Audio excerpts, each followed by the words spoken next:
Hello guys, king of motor cycles అనగానే మీకు ఏ bike గుర్తొస్తుంది? నాకు మాత్రం రాయల్ లుక్తో, గంభీరమైన శబ్దంతో, హెవీ మెటల్ బాడీతో ఉన్న రాయల్ ఎన్ఫీల్డ్ బుల్లెట్టే గుర్తొస్తుంది. ఎన్నో దశాబ్దాలుగా మోటార్ సైకిల్ వ్యాపార సంస్థలోనే రాజులా నిలుస్తున్న రాయల్ ఎన్ఫీల్డ్ కంపెనీ చరిత్ర గురించి, ఆ కంపెనీ తయారు చేసిన బైక్స్లోని విశిష్టత గురించి, వాటికి సంబంధించిన కొన్ని ఫ్యాక్ట్స్ గురించి ఈరోజు ఈ వీడియోలో మాట్లాడుకుందాం. ఇంకెందుకు late, let's dive into the topic.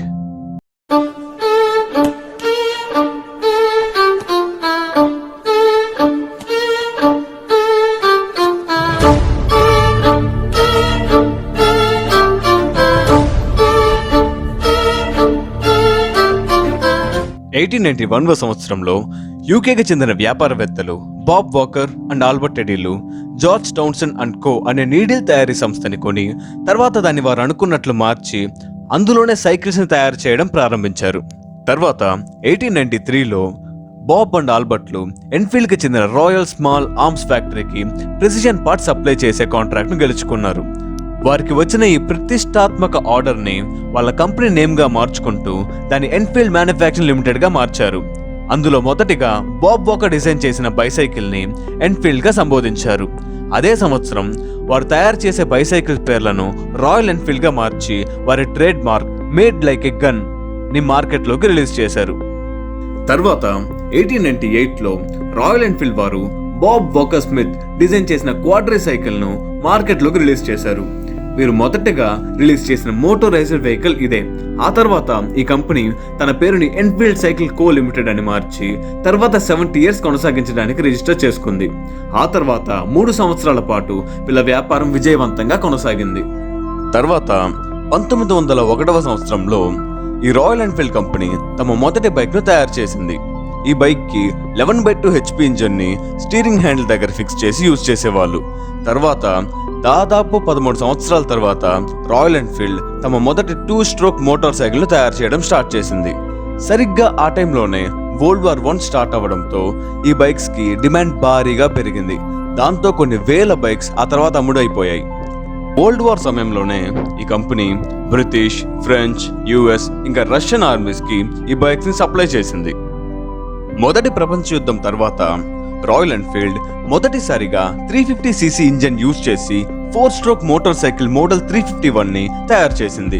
దీంతో పాటు 225cc లేడీస్ మోడల్ ని కూడా అదే సంవత్సరం రిలీజ్ చేసింది. 1925లో రాయల్ ఎన్ఫీల్డ్ కి చెందిన 18 ఎకర్ రెడ్డిచ్ ఫ్యాక్టరీలో అగ్ని ప్రమాదం జరగడంతో ఈ కంపెనీకి చాలా పెద్ద మొత్తంలో నష్టాలు వచ్చాయి.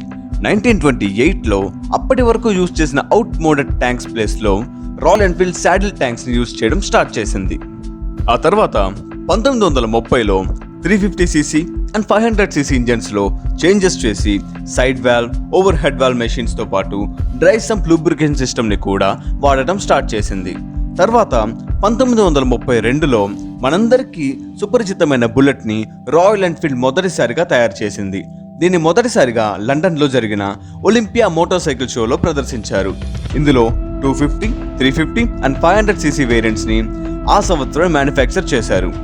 ఈ బైక్ అప్పటి వరకు ఏ బైక్ లో లేని sloper engines and twin ported cylinder engines ని కాలితో ఆపరేట్ చేయడానికి వీలుగా ఉండే గేర్ చేంజింగ్ మెకానిజం తో పాటు హై కంప్రెషన్ పిస్టన్ ని కూడా కలిగి ఉండేది.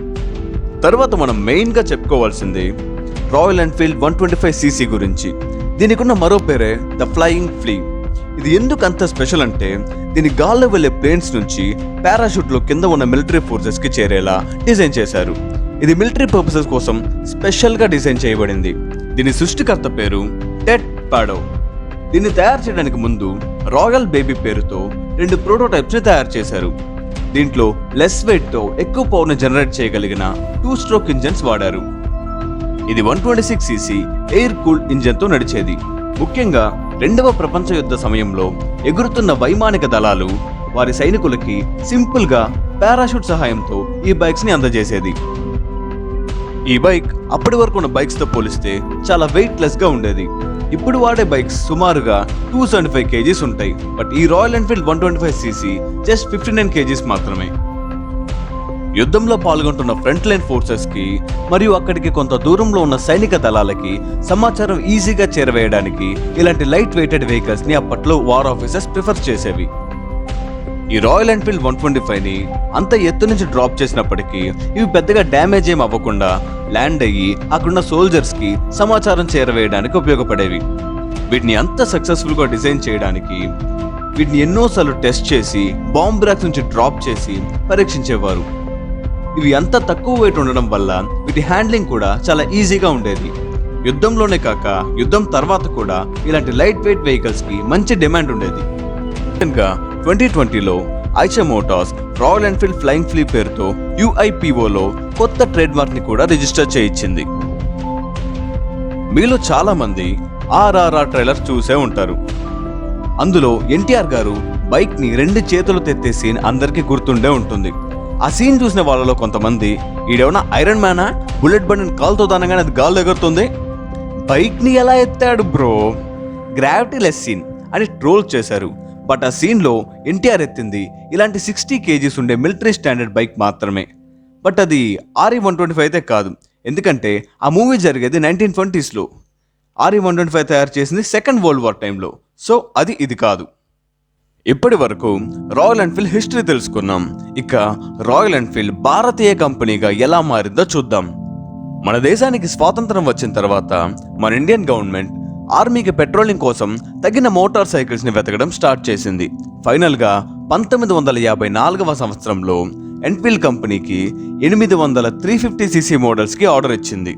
తర్వాత 1955లో ఈ కంపెనీ మన దేశానికి చెందిన మద్రాస్ మోటార్స్ తో పార్ట్నర్ అయ్యి ఎన్ఫీల్డ్ ఇండియాని స్థాపించింది.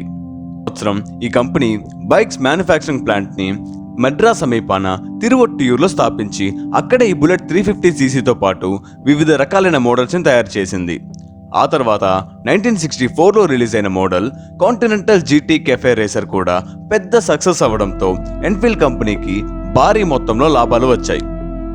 బుల్లెట్ 350cc ఇండియన్ మార్కెట్లోకి వచ్చినప్పటి నుంచి దానికి ఎక్కడా లేని క్రేజ్ వచ్చింది. ఆ తర్వాత దశాబ్దంలో లిబరైజేషన్ తర్వాత భారతీయుల ఆదాయం కూడా పెరగడంతో ప్రతి ఒక్కరిలోనూ బుల్లెట్ ని కొనాలన్న ఆసక్తి పెరిగింది. దానితో పాటు బుల్లెట్ బండికి ఉన్న లుక్ అండ్ అప్పట్లో దానికి అయ్యే మెయింటెనెన్స్ ఖర్చు వల్ల దానికి ప్రజల్లో ఈ బైక్ అంటే ఎక్కడా లేని ఇంట్రెస్ట్ ఉండేది. పెద్ద పెద్ద ధనవంతుల నుంచి మిడిల్ క్లాస్ యంగ్స్టర్స్ వరకు ఈ బైక్ ని స్టేటస్ సింబల్ గా భావించేవారు. ముఖ్యంగా 80s నుంచి 90s వరకు ఈ బైక్ క్రేజ్ చాలా ఎక్కువగా ఉండేది. అప్పటి వరకు అంతా బాగానే ఉన్నప్పటికీ 90sలో జైపూర్లో ఉన్న ప్లాంట్ సీజ్ అవ్వడం, అదే టైంలో సేల్స్ చాలా వరకు పడిపోవడంతో ఆ కంపెనీకి నష్టాలు వచ్చాయి. దాంతో రాయల్ ఎన్ఫీల్డ్ ని మన దేశానికి చెందిన వెహికల్ మ్యానుఫ్యాక్చరింగ్ సంస్థ అయిన ఐషా మోటార్స్ లో విలీనం చేశారు. దాంతో అప్పటి నుంచి రాయల్ ఎన్ఫీల్డ్ కి ఐషా మోటార్స్ ఓనర్ సంస్థగా మారిపోయింది. Okay friends, that's all for the day. Video close చేసే ముందు మీ అందరికి చాలా థ్యాంక్స్. మేము చివరిగా చేసిన అంబాసిడర్ వీడియోని ఇంత సక్సెస్ చేసినందుకు. ఎప్పటికప్పుడు మిమ్మల్ని ఎడ్యుకేట్ చేసే కంటెంట్ ని, ఎంటర్టైన్ చేసే కంటెంట్ ని ఇస్తూనే ఉంటాం. ఇక నుంచి రెగ్యులర్ గా వీడియోస్ చేస్తాం. మాకు కావాల్సిందల్లా మీ నుంచి కొంచెం సపోర్ట్ మాత్రమే. So please kindly subscribe to our channel. మీరు మన ఛానల్ కి న్యూ సబ్స్క్రైబర్ అయినట్లయితే మన ఓల్డ్ వీడియోస్ పై కూడా ఒక లుక్ వేసేయండి. Thanks again to all of you. This is team origin signing off.